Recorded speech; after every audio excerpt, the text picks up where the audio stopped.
Alumni Holiday Show.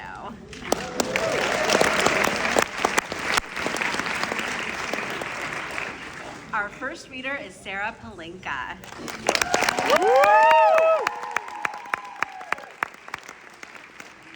Sarah was in the third May cast in 2015, and this is her 5th alumni show. Sarah's favorite holiday food is leftovers. Sarah loves reheating all the favorites from the night before and cozying up one last time for a meal without all the chaotic prep and savoring the moment. Here's Sarah with My Favorite Holiday.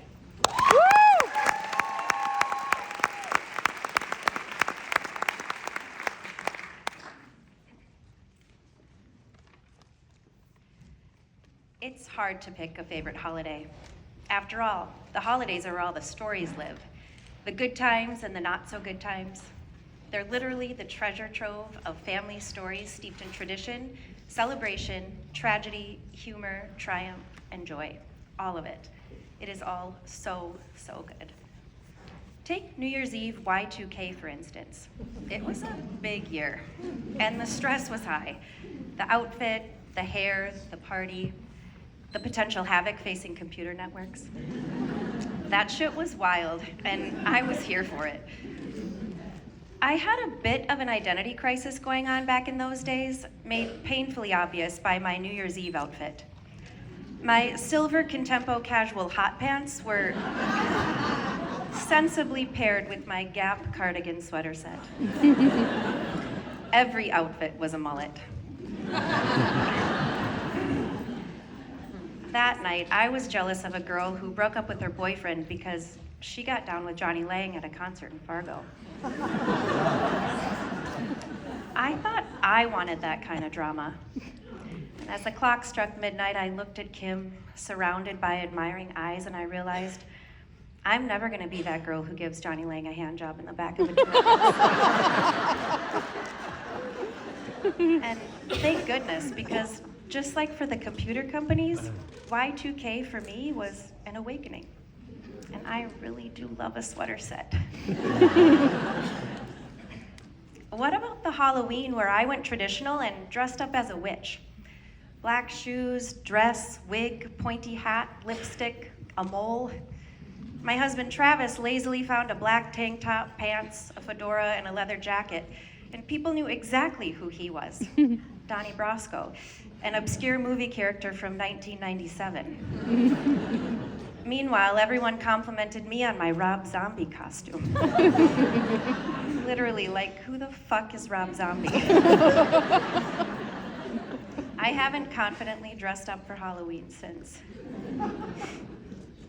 Who doesn't love an impromptu Armistice Day celebration? In 1989, the plan was to drive up the North Shore just for the day and stop at a few antique stores along the way. By the time we reached Duluth, my parents thought, hell, let's extend the weekend and stay overnight because everyone was having so much fun. But hotel after motel, we were turned away.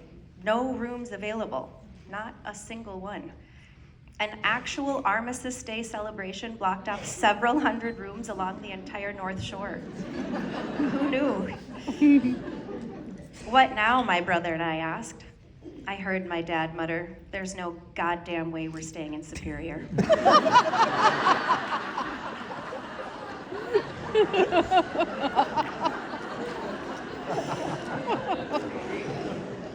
5 minutes later, we're driving to Superior. No rooms available here either. A large family reunion sabotaging any hopes of staying in this shit town. With no room at the inn and a few Jesus Christ later, we were heading back to the cities in complete silence. Tension so high, it was probably a bad time to mention the Holy Connection. Well, how about Thanksgiving?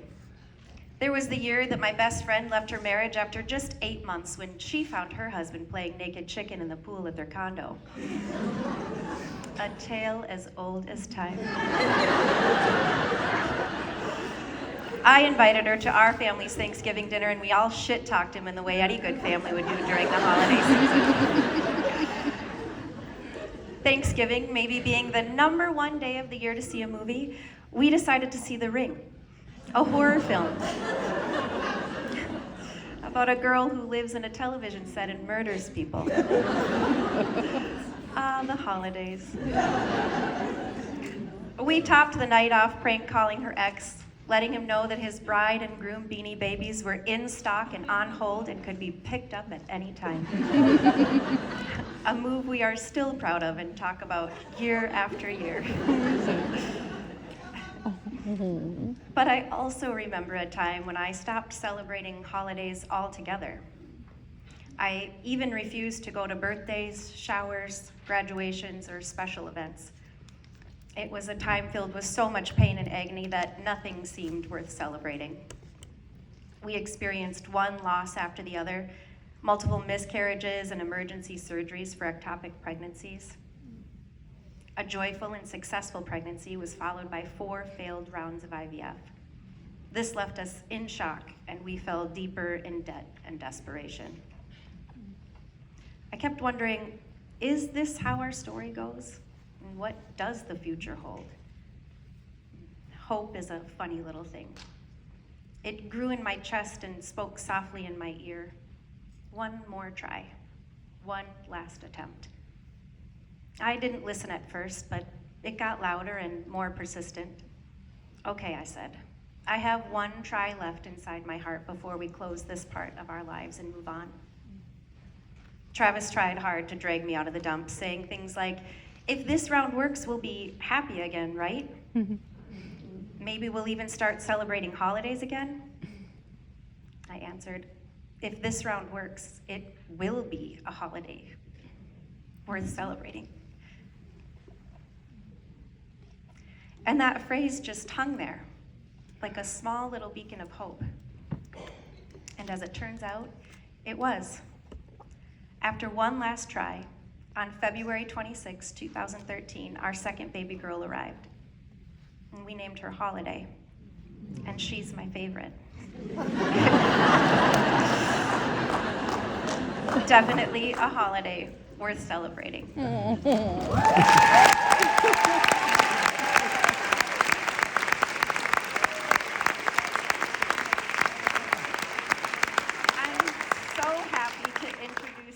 To our next reader, Liz Morris-Otto. Liz was in the 9th May cast in 2023, and this is her first alumni.